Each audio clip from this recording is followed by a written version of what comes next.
I'm Robert George Skendarian. I lived in Cambridge since I was 4, and that was 61 years ago.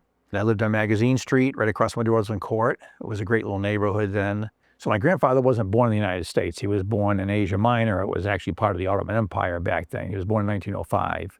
And they emigrated here to the United States when he was about 1910, 1911. He was like 5 or 6 years old. When he wanted becoming a pharmacist is the quickest way to become a professional and to make a decent wage. And he opened a Star Pharmacy in the corner of Columbia and Hampshire in 1942. But he had a lot of health issues. And so he didn't feel that my father was ready to take over the business at the time. So what happened, he sold it to somebody else. And my dad worked for them for a year, and then he started this place up. And that was in 1962. In 1983, I graduated from pharmacy school, and I started working here full time. I worked here long before I was in pharmacy school.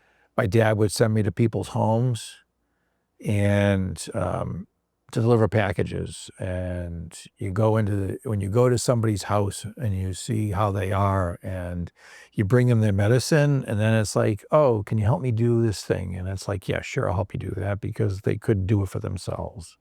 Whether it was hanging up a curtain or taking out their trash or carrying a box for them or stuff like that, because it gave you a lot of empathy for these people, because a lot of people are homebound. A lot of people can't get out. It was a different environment here. It was a lot of fun working here. You know, it was not so much by the numbers. There was a lot of different people coming in, a lot of different personalities, or they were fun to talk to. It was very interesting people. You know, Cambridge has always been full of really dynamic people from all different walks of life, whether they were artists who were struggling, or Julia Child, or Edwin Land, or all these other people. They were pretty amazing. In 1978, when they had the blizzard, my dad sent everybody home because they kept talking about how bad the storm was, and so he literally sent everybody who worked here home. He stayed, and then he was trapped here. He couldn't get out, and he had the sink and a toilet, and he had we had a guy who actually still works for me part-time, who lives on Franklin Street, who came by, and they went and shoveled out around the whole corner. They had a mound of snow that went up like 20 feet. So what happened is that one of his employees had taken one of the store cars home, but he had a package with like an address on it. And so he was driving through all the checkpoints. I have medicine I have to deliver. He kept to the next checkpoint. I have medicine I have to deliver. He kept doing that to get back to the store here. And yeah, no, it's maintaining the empathy, maintaining the ability to help people.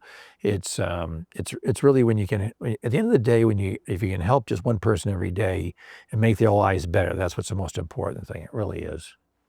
So my dad, back when he first opened the pharmacy up, he had painted a sign on the brick on the Roberts Road. It said Skendarian. There was a mortar and pestle.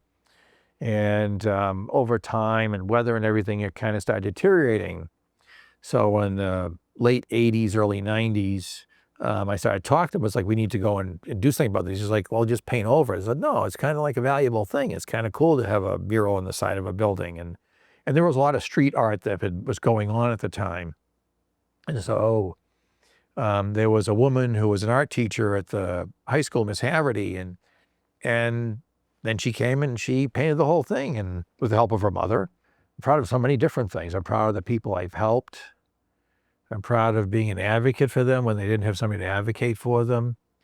I'm proud of my kids. I'm proud of the business is still here. Actually, it's a lot of work, but it's worth doing because we're still helping people. We're still making lives better and finding solutions for people, because pharmacy isn't about taking pills from one bottle to another.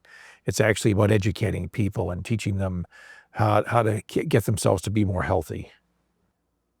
I think that the biggest thing that people need to appreciate is the history of all the things that are around us. And I don't care where you come from or who you are or what your background is, we all have a past, and our pasts dictate our futures.